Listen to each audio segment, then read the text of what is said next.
John's Gospel, chapter 17. ಮತ್ತೆ ನಾವು ತಿರುಗಿ ಯೋಹಾನ ಬರೆದ ಸುವಾರ್ತೆ 17ನೇ ಸಲ ನೋಡಿಕೊಳ್ಳೋಣ. We want to understand in these days what it means to take hold of eternal life. ಈ ದಿವಸ ನಾವು ಅರ್ಥ ಮಾಡಿಕೊಳ್ಳುವಂತ ಅವಶ್ಯಕ ಆಗಿದೆ, ನಿತ್ಯ ಜೀವನ ಹೇಗೆ ಹಿಡ್ಕೊಳ್ಬೇಕು. Because that is how the church is built. ಅದೇ ರೀತಿಯಾಗಿ ಸಭೆ ಕಟ್ಟಲ್ಪಡುತ್ತದೆ. That is how all believers will grow to maturity. ಅದರ ಮೂಲಕವಾಗಿ ವಿಶ್ವಾಸಿಗಳು ಆತ್ಮೀಯ ರೀತಿ ಬೆಳೆಯಲಿಕ್ಕೆ ಸಾಧ್ಯ ಉಂಟು. Otherwise we can have a church where everybody is a baby. ಆಗ ಸಭೆ ಈ ರೀತಿ ಆಗಲಿಕ್ಕೆ ಸಾಧ್ಯ ಇದೆ, ಎಲ್ಲರೂ ಎಳೆ ಕೂಸುಗಳಾಗ್ಬಿಡ್ತಾರೆ. And that is not God's will. ಅದು ದೇವರ ಚಿತ್ತವಲ್ಲ. And there are two reasons why people remain babies. ಈ ಎಳೆ ಕೂಸುಗಳಾಗಿ ಇಳಿಗೆ ಕಾರಣ ಎರಡು ಕಾರಣ ಇದೆ. One I said is where the elder brother is like a Saddam Hussein who rules everybody. ಸಭೆಯ ನಾಯಕರು ಸದಾಂ ಹುಸೇನ್ ಹಾಗೆ ಸಭೆಯನ್ನು ಆಳ್ತಾ ಇರ್ತಾರೆ. And then nobody can grow. ಯಾರು ಬೆಳೆಯಲಿಕ್ಕೆ ಸಾಧ್ಯವಿಲ್ಲ. He decides everything. ಅವನೆಲ್ಲ ತೀರ್ಮಾನ ಮಾಡ್ತಾನೆ. He doesn't consult anybody. ಅವ್ನು ಯಾರು ತೀರ್ಮಾನ ಮಾಡ್ಕೊಂಡು ಕೇಳೋದಿಲ್ಲ. Allow anybody to do anything on their own. ಅವರೊಟ್ಟಿಗೆ ಸ್ವಂತ ಮಾಡೋದಕ್ಕಾಗಿ ಯಾವ್ದು ಬಿಡೋದಿಲ್ಲ. And there are elder brothers like that. ಆ ರೀತಿಯಾಗಿ ಕೆಲವು ಸಭೆಯ ನಾಯಕರು ಇದ್ದಾರೆ. If they treat their own physical children at home like that, their children also will remain babies for all their life. ಅದೇ ರೀತಿಯಾಗಿ ತಮ್ಮ ಮನೆಯಲ್ಲಿರುವಂತಹ ಸ್ವಂತ ಮಕ್ಕಳನ್ನು ಆ ರೀತಿಯಾಗಿ ಮಾಡುವಾಗ ಅವರು ಸಹ ಆ ರೀತಿ ಇರ್ಲಿಕ್ಕೆ ಸಾಧ್ಯ ಉಂಟು. But many of these elder brothers are very careful when it comes to their own children. They are not bothered about other people's children. ಸಭೆಯ ನಾಯಕರು ಸ್ವಂತ ಮಕ್ಕಳ ವಿಷಯ ಬರುವಾಗ ಬಹಳ ಗಂಭೀರವಾದ ಬೇರೆ ವಿಷಯ ಚಿಂತೆ ಮಾಡೋದಿಲ್ಲ. But what to do? ಏನ್ ಮಾಡಬೇಕು? That sometimes there's nobody else in many places to lead a church. ಕೆಲವು ಸ್ಥಳಗಳಲ್ಲಿ ಸಭೆ ನಡೆಯಕ್ಕಾಗಿ ಯಾರು ಇಲ್ಲ. So we have to get second best or third best or 10th best person to be the ಎರಡನೇ ಒಂದು leader. ಒಳ್ಳೆಯದು, ಮೂರನೇ ಒಂದು ಒಳ್ಳೆಯದು, ಹತ್ತನೇ ಒಂದು ಒಳ್ಳೆಯದು ನೋಡಬೇಕಾಗಿದೆ. In many places it is like that. ಬಹಳಷ್ಟು ಸ್ಥಳಗಳಲ್ಲಿ ಈ ರೀತಿಯಾಗಿದೆ. Because it is very, very difficult to find godly people who know the Father. ದೈವಿಕ ಜನರು ಇರುವಂತದ್ದು ಬಹಳ ಕಷ್ಟವಾಗಿದೆ. ಅವರು ದೇವರು ತಿಳ್ಕೊಂಡಿದ್ದಾರೆ. The second reason why people don't grow spiritually is because they themselves are not interested. ಈ ಎರಡನೇ ಒಂದು ಕಾರಣ ಅವ್ರು ಯಾಕೆ ಬೆಳೀತಾ ಇದ್ದಾರೆ, ಅವರವರ ಜೀವನದಲ್ಲಿ ಆಸಕ್ತರಾಗಿಲ್ಲ. They want to be spoon fed and spoon fed and spoon fed all the time. ಆ ಸ್ಪೂನ್ ಹಿಡಿದ್ಬಿಟ್ಟು ಊಟ ಮಾಡಿಸೋದು ಅಂತ ಪರಿಸ್ಥಿತಿಯಲ್ಲಿ ಇದ್ದಾರೆ. Now in the beginning we know a baby we have to feed with a spoon. ನಮ್ಮ ಜೀವನದಲ್ಲಿ ಸಣ್ಣ ಮಗು ಇರುವಾಗ ಸ್ಪೂನ್ ಹಿಡ್ಕೊಂಡು ಊಟ ಮಾಡಿಸಬೇಕಾಗಿದೆ. But I mean it's sad if the mother has to still feed the child with a spoon even if it's 10 years old. ಆ ಮಗು 10 ವರ್ಷ ಆಗಿದ್ರು ಸ್ಪೂನ್ ಹಿಡ್ಬಿಟ್ಟು ಊಟ ಮಾಡಿಸ್ತಾ ಇರೋದು ದುಃಖಕರವಾಗಿದೆ. Don't you want your children 2 years old they should start eating on their own? ಸ್ವಂತ 2 ವರ್ಷದ ಮಗು ಸ್ವಂತ ಊಟ ಮಾಡೋದು ನಿಮಗೆ ಇಷ್ಟ ಇಲ್ವಾ? That's God's will that we should grow up quickly. ಅದೇ ದೇವರ ಚಿತ್ತ, ನಾವು ಬೇಗನೆ ಬೆಳಿಬೇಕು. You know in how many years God wants us to be standing on our own feet? ಎಷ್ಟು ಮಟ್ಟಿಗೆ ನಮ್ಮ ಜೀವನದಲ್ಲಿ ಆತ್ಮೀಯತೆ ನಿಂತ್ಕೊಳ್ಬೇಕಾಗಿದೆ And feeding ourselves? ನಾವು ಊಟ ಹಾಕುವಂಥದ್ದು 2 years. 2 ವರ್ಷ. If you're born again in 2 years you should be able to stand on your feet. ನೀವು ಹೊಸದಾಗಿ ಹುಟ್ಟು ಬಂದ ಮೇಲೆ 2 ವರ್ಷ ಆದ್ಮೇಲೆ ನಿಮ್ಮ ಕಾಲ ಮೇಲೆ ನಿಂತ್ಕೊಳ್ಬೇಕು. Even have victory over sin. ಪಾಪದ ಮೇಲೆ ಜಯವನ್ನು ಹೊಂದಬೇಕಾಗಿದೆ. There are 2 examples of that. ಅದಕ್ಕೆ 2 ಆಧಾರಗಳಿವೆ. One is in ordinary life. ನಾವು ಸಾಧಾರಣ ಜೀವನದಲ್ಲಿ Children ಮಕ್ಕಳು when they are born they cannot walk. ಅವರು ಮಕ್ಕಳಾಗಿರುವಾಗ ಅವ್ರು ನಡೀಲಿಕ್ಕೆ ಸಾಧ್ಯವಿಲ್ಲ. They don't know, they are not trained to go to the toilet. ಅವರು ಒಂದು ಟಾಯ್ಲೆಟ್ಗೆ ಹೋಗ್ಲಿಕ್ಕೆ ಸಾಧ್ಯವಾಗುವುದಿಲ್ಲ. They cannot feed themselves. ಅವರು ಊಟ ಮಾಡ್ಲಿಕ್ಕೆ ಆಗುದಿಲ್ಲ. But if the mother really encourages that child, by 2 years it can walk very well. ಆದರೆ ತಾಯಿ ತನ್ನ ಮಗುವಿಗೆ ಉತ್ತೇಜನ ಕೊಡುವಾಗ ಆ ಮಗು ನಡೀಲಿಕ್ಕೆ ಸಾಧ್ಯ ಉಂಟು. There are many children who know how to go to the toilet on their own by the time they are 2 years old. ಕೆಲವು ಮಕ್ಕಳು 2 ವರ್ಷ ಆಗುವಾಗ ಅವರು ಸ್ವಂತ ತಾವಾಗಿ ಟಾಯ್ಲೆಟ್ ಹೋಗ್ಲಿಕ್ಕೆ ಸಾಧ್ಯ ಉಂಟು. They begin to eat by themselves also. ಅವರು ಸ್ವಂತ ಸಹ ಊಟ ಮಾಡಬಹುದು. That's one example. ಅದು ಒಂದು ಮೊದಲನೇ ಕಾರಣ. The other example ಇನ್ನೊಂದು ಕಾರಣ is when the children of God took the children of Israel out of Egypt. ದೇವರು ಇಸ್ರಾಯೇಲ್ ಜನರನ್ನು ಐಗುಪ್ತ ದೇಶದಿಂದ ತಗೊಂಡು ಬಂದ ಮೇಲೆ After 2 years 2 ವರ್ಷ ಆದ್ಮೇಲೆ he brought them to the land of Canaan and said go and take it, you can conquer the lions now. 2 ವರ್ಷ ಆದ್ಮೇಲೆ ಅವ್ರ ಒಳಗಡೆ ಹೋಗ್ಬಿಟ್ಟು ನೀವು ಸೇರ್ಬೇಕೆಂಬುದಾಗಿ ಹೇಳಿದನು. But they didn't go into the land of Canaan. ಅವರು ಕಾನಾನ್ ದೇಶಕ್ಕೆ ಹೋಗ್ಲಿಲ್ಲ. And so they remained babies for the next 38 years. 38 ವರ್ಷಗಳು ಎಳೆ ಕೂಸುಗಳ ಹಾಗೆ. They were 40 years old but they were like 2-year-old babies. ಅವರು 40 ವಯಸ್ಸಿನಾಗಿದ್ದ 2 ವರ್ಷ ಎಳೆ ಕೂಸುಗಳ ಹಾಗೆ ಇದ್ದರು. And twice in the New Testament we are warned, don't be like those people. 2 ಸಾರಿ ನಮಗೆ ಹೊಸ ಒಡಂಬಡಿಕೆ ಎಚ್ಚರಿಕೆ ಕೊಟ್ಟಿದೆ, ಆ ರೀತಿಯಾಗಿ ನೀವು ಇರಬಾರದು. I'm sorry, 3 times. 3 ಸಾರಿ ಕ್ಷಮಿಸಬೇಕು. I'll show you that. 1 Corinthians 10. 1 ಕೊರಿಂಥ 10. There is no example from the Old Testament which is given us as a warning 3 times like this. ನಾವು ನೋಡ್ತೇವೆ 3 ಸಾರಿ ನಮಗೆ ಎಚ್ಚರಿಕೆ ಕೊಟ್ಟಿದ್ದು ನಾವು ನೋಡ್ತಾ ಇದ್ದೇವೆ ಹಳೆ ಒಡಂಬಡಿಕೆ. From the Old Testament. ಹಳೆ ಒಡಂಬಡಿಕೆಯಲ್ಲಿ. Verse is 1 Corinthians 10. 1 ಕೊರಿಂಥ 10. He says all these our fathers were baptized into Moses in the cloud and in the sea. Verse 2.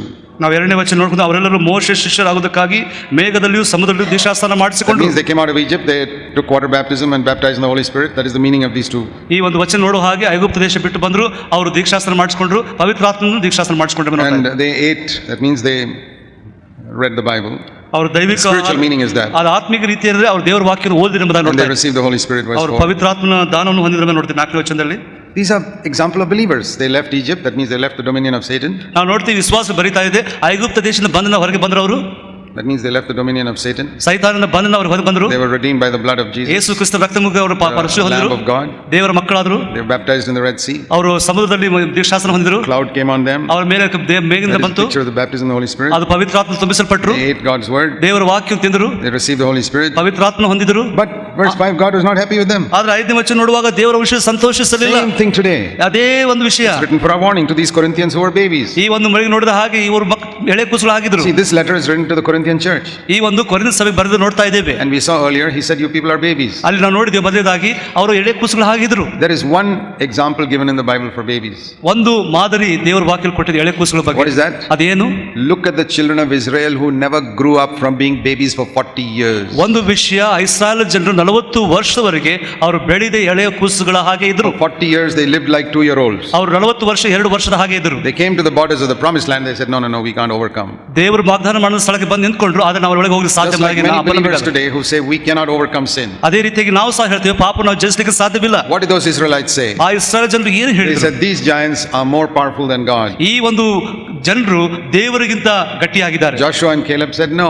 ಆದರೆ ಜೋಶುವ ಕಾಲೇಬ್ ಕೇಲೇಬ್ God ಹೇಳಿದ್ರು is more powerful than these ದೇವರು giants. ಬಲಶಾಲಿ ಆಗಿದ್ದಾರೆ ಅಂತ ಹೇಳಿದ್ರು. Now when we read that today, ಆದ್ರೆ ಈ ದಿವಸ ನಾವು ಓದುವಾಗ what foolish people they were. ಎಂತ ಒಂದು ಮೂರ್ಖ ಜನರಾಗಿದ್ರು. What foolish people, they say these giants are more powerful than God. ಈ ಬಲವಾದಂತ ಜನರು ದೇವರಿಗಿಂತ ಬಲವಾಗಿದ್ದಾರೆ ಅಂತ ಹೇಳಿದ್ರು. It is easy to see the fault of other people. ಬೇರೆಯವರ ತಪ್ಪುಗಳು ನೋಡೋದು ಬಹಳ ಸಂಕ್ಷಿಪ್ತ. When you can't overcome your anger, ನಿಮ್ಮ ಸ್ವಂತ ಸಿಟ್ಟನ್ನು ನೀವು ಜಯಿಸಿದ್ರೆ you are saying the same thing. ಅವರು ಹೇಳಿದಾಗ ನೀವು ಹೇಳ್ತಾ ಇದ್ದೀರಾ Your anger is more powerful than God. ನಿಮ್ಮ ಒಂದು ಸಿಟ್ಟು ದೇವರಿಗಿಂತ ಸಿಟ್ಟು ಜಾಸ್ತಿ ಆಗಿದೆ ಅಂತ. When you can't stop lusting with your eyes, ನಿಮ್ಮ ಕಣ್ಣಿಂದ ನೋಡೋದು ಬಿಡ ಪಾಪವನ್ನು saying ಬಿಡ್ತಾ the same thing. ಇಲ್ಲ. ನೀವು ಸಹ ಆ ರೀತಿಯಾಗಿದ್ದೀರಾ. my sexual lust is more powerful than Almighty God. ನಾವು ನೋಡ್ತಾ ಇದ್ದೇವೆ ನಮ್ಮ ವ್ಯಭಿಚಾರದ ಕಣ್ಣುಗಳು ದೇವರ ಶಕ್ತಿಗಿಂತ It is ಬಲಹೀನವಾಗಿದೆ. easy to see the stupidity of the Israelites, but not to see our own stupidity. Israel ಜನರ ಮೂರ್ಖತನವನ್ನು ನಾವು ಹೇಳುವುದು ಬಹಳ ಸಂಕ್ಷಿಪ್ತವಾಗಿದೆ, ಆದ್ರೆ ನಮ್ಮ ಮೂರ್ಖತನ ನೋಡ್ತಾ ಇಲ್ಲ ನಾವು. I'll give you one good bit of advice. ಒಂದು ಉದಾಹರಣೆ ಕೊಡ್ತಾ ಇದ್ದೀನಿ ನಿಮಗೆ. Stop looking at the stupidity of other people, but start looking at your own. ಬೇರೆಯವರ ಮೂರ್ಖತನವನ್ನು ಬಿಟ್ಬಿಡ್ರಿ, ನಿಮ್ಮ ಮೂರ್ಖತನವನ್ನು ನೀವು ನೋಡ್ರಿ.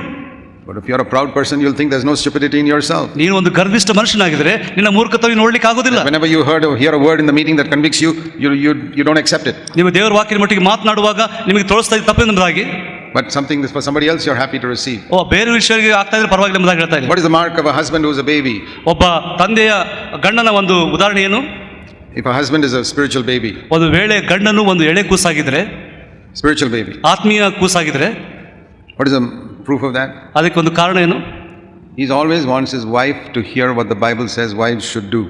ಅವನು ಯಾವಾಗಲೂ ಹೇಳ್ತಾನೆ ಹೆಂಡತಿ ದೇವ್ರ ವಾಕ್ಯ ಏನು ಹೇಳ್ತಾನೆ ಅದನ್ನ ಮಾಡ್ಬೇಕೆಂಬುದಾಗಿ.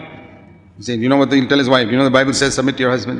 ಇಲ್ಲಿ ನೋಡಿ ದೇವರ ವಾಕ್ಯ ಬರೆದಿದೆ, ನಿನ್ನ ಗಂಡನಿಗೆ ಅಧೀನರಾಗಿರಬೇಕು. That is the clearest proof that such a husband is a baby. ಅಲ್ಲಿ ಸ್ಪಷ್ಟವಾಗಿ ತೋರಿಸ್ತದೆ ಆತನು ಎಳೆ ಕೂಸಾಗಿದ್ದಾನೆ. I want to tell you, sisters, ಸಹೋದರಿ, ನಿಮಗೆ ಹೇಳಿಕ್ಕೆ if your ಇಷ್ಟಪಡ್ತೀನಿ, husband ever tells you, see the Bible says submit to your husband, he is a baby. ನಿಮ್ಮ ಗಂಡನು ನೀವು ನಿಮ್ಮ ಗಂಡನಿಗೆ ಅಧೀನ ಬಗ್ಗೆ ಹೇಳ್ತಾ ಇದ್ರೆ ಅವನು ಎಳೆ ಕೂಸಾಗಿದ್ರೆ ಸಹೋದರಿಯರೇ. Because that's not what the Bible tells husbands. ಅದು ದೇವರ ವಾಕ್ಯ ಹೇಳ್ತಾ ಇಲ್ಲ ಹೆಂಡತಿಯರಿಗೆ. The Bible tells husbands, love your wives like Christ loved the church. ಗಂಡನಿಗೆ ಏನು ಹೇಳ್ತದೆ? ನೀವು ನಿಮ್ಮ ಹೆಂಡತಿಯನ್ನು ಯೇಸು ಸ್ವಾಮಿ ಸಭೆಯನ್ನು ಪ್ರೀತಿ ಮಾಡಿದಾಗೆ ನಿಮ್ಮ ಹೆಂಡತಿಯನ್ನು ಪ್ರೀತಿಸಿರಿ. That's all he's supposed to do. ಅದೇ ಆತನು ಮಾಡಬೇಕಾಗಿದೆ. That is a mature husband. ಅದು ಒಂದು ಬೆಳೆದಂತ ಗಂಡನ ಸ್ವಭಾವ. But a husband who is a baby will always tell you, see, you must submit to me. ಎಳೆ ಕೂಸಾದಂತ ಗಂಡನು ನೀನು ಯಾವಾಗಲೂ ನನಗೆ ಅಧೀನರಾಗಬೇಕೆಂಬುದಾಗಿ ಹೇಳ್ತಾ ಇದ್ದಾನೆ. The Christian world is full of such babies. ಈ ಒಂದು ಲೋಕದ ಎಲ್ಲಾ ಕಡೆಗಳಲ್ಲಿ ಆ ರೀತಿಯಂತ ಮೂರ್ಖ I ಜನರಿದ್ದಾರೆ. have been married to my wife for 36 years. I never told her, see, the Bible says you must submit to me. ನಾನು ಈಗ ಮದುವೆಯಾಗಿ 36 ವರ್ಷದ ಹೆಂಡತಿಗೆ ದೇವರ ವಾಕ್ಯ ಈ ರೀತಿಯಾಗಿ ಹೇಳ್ತೇನೆ ಎಂಬುದಾಗಿ ಯಾವತ್ತೂ Not ಹೇಳಿಲ್ಲ. even once. ಒಂದು ಸಾರಿ ಸಹ.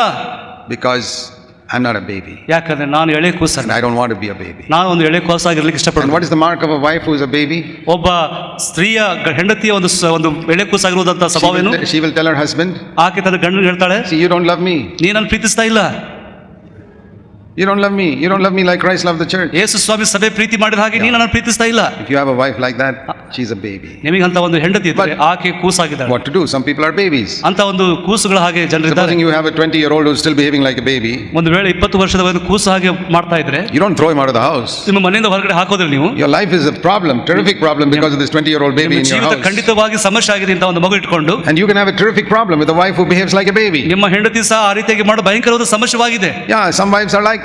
ಅಂತ ಒಂದು ರೀತಿಯಿಂದ ಹೆಂಡತಿ ಇದ್ದಾರೆ. You don't love me. ನೀನು ನನ್ನ ಪ್ರೀತಿಸುವುದಿಲ್ಲ. I saw you looking at that woman. ಆ ಸ್ತ್ರೀ ನೋಡ್ತಾ ಇದ್ದೀನಿ ನೀನು. These are babies. ಇವರೆಲ್ಲರೂ ಎಳೆ ಕೂಸುಗಳು. What to do if you got a wife like that? ಅಂತ ಒಂದು ಹೆಂಡತಿ ಇದ್ರೆ ಏನ್ ಮಾಡೋದು? You don't throw them out of the house. ನೀವು ಮನೆಯಿಂದ ಹೊರಗೆ ಹಾಕೋದಿಲ್ಲ. But you'll pray that they'll grow up. ಅವ್ರು ನೀವು ದೇವರು ಬೆಳಿಬೇಕಂತ ಆಶೆ ಪ್ರಾರ್ಥಿಸ್ತಾರೆ. They want you to be like the horses, you know, who got these little things here. They only look in front and walk. ನಾವು ಆಸೆ ಪಡ್ತೀವಿ ಕುದುರೆ ಹಾಗೆ ಮುಂದೆ ಇಟ್ಕೊಂಡು ಹೇಗಿರ್ತವೆ ಮುಂದೆ ಹೋಗಿ ನೋಡ್ತಾ ಹೋಗ್ಬೇಕೆಂಬುದಾಗಿ. Because these horse drivers don't want the horses to look this side and ಆ that side. ಕುದುರೆ ನಡೆಸೋನು ಆ ಕಡೆ ಈ ಕಡೆ ನೋಡಬಾರ್ದು ಎಂಬುದಾಗಿ ಆಸೆ ಪಡ್ತಾನೆ. Some wives want their husbands to have those horses things in their eyes. ನಾವು ನೋಡ್ತೇವೆ ಕೆಲವು ಹೆಂಡತಿರು ತಮ್ಮ ಗಂಡನ ಮುಂದೆ ಇಟ್ಕೋಬೇಕಂಬುದಾಗಿ. Leave it to God. ದೇವರು ಬಿಟ್ಬಿಡ್ರಿ. God will judge him, don't worry. ದೇವರು ನ್ಯಾಯ ತೀರ್ಪು ಮಾಡ್ತಾನೆ. Don't ruin your life by ನಿಮ್ಮ suspicion ಜೀವಿತವನ್ನು and ನಾಶಪಡಿಸಿಕೊಳ್ಳಬೇಡ್ರಿ. jealousy. Grow up. ಬೆಳೀರಿ. If God leaves him alone, you leave him alone. ದೇವರು ಅವ್ನು ಬಿಟ್ಬಿಡ್ರಿ, ನೀವು ಅವ್ನು ಬಿಟ್ಬಿಡ್ರಿ. Pray for him. ಅವ್ರಿಗೋಸ್ಕರ I tell ಪ್ರಾರ್ಥಿಸಿ. you, if you are a child of God, ನೀನು ದೇವರ ಮಗನಾಗಿದ್ರೆ, and you're a wholehearted disciple, sister, ಮನಪೂರ್ವಕವಾದಂತಹ ಶಿಷ್ಯನಾಗಿದ್ರೆ, your wife, your husband plays the fool with somebody else, Almighty God will judge him so severely, you yourself will feel sorry for him. ನಿಮ್ಮ ಗಂಡು ಬೇರೆ ಸ್ತ್ರೀಯೊಟ್ಟಿಗೆ ಒಂದು ವೇಳೆ ತಪ್ಪಾದಂತ ಅಭಿಪ್ರಾಯ ಮಾಡ್ತಾ ಇದ್ರೆ ದೇವರು ಅವನು ಖಂಡಿತವಾಗಿ ಶಿಕ್ಷಿಸ್ತಾ ನೀವು ನೋಡ್ತೀರಾ. But if you decide to solve the problem, God will say, okay, you solve it, then I won't solve it for ನೀವು you. ಆ ಸಮಸ್ಯೆನ ಪರಿಹಾರಕ್ಕೆ ನೋಡ್ಬಿಟ್ರೆ ದೇವರು ಅದನ್ನ ಪರಿಹಾರ ಮಾಡ್ಲಿಕ್ಕೆ ಸಾಧ್ಯವಿಲ್ಲ. It's true. Whenever there's a problem in your home, God says, do you want me to solve it or you want to solve it yourself? ಇದು ಸತ್ಯವಾಗಿದೆ. ನೀವು ನಿಮ್ಮ ಜೀವನದಲ್ಲಿ ಸಮಸ್ಯೆನ ಪರಿಹಾರ ಮಾಡಲಿಕ್ಕೆ ಪ್ರಯತ್ನ ಮಾಡ್ತಾ ಇದ್ರೆ ದೇವರು ಅದನ್ನ ಪರಿಹಾರ ಮಾಡಲಿಕ್ಕೆ ಸಾಧ್ಯವಿಲ್ಲ. You want to solve it yourself? ನೀವು ಸಮಸ್ಯೆನ ಪರಿಹಾರ ಮಾಡ್ಲಿಕ್ಕೆ ನೋಡ್ತಾ God ಇದ್ದೀರಾ? says, do it. ಓ ಮಾಡ್ರಿ.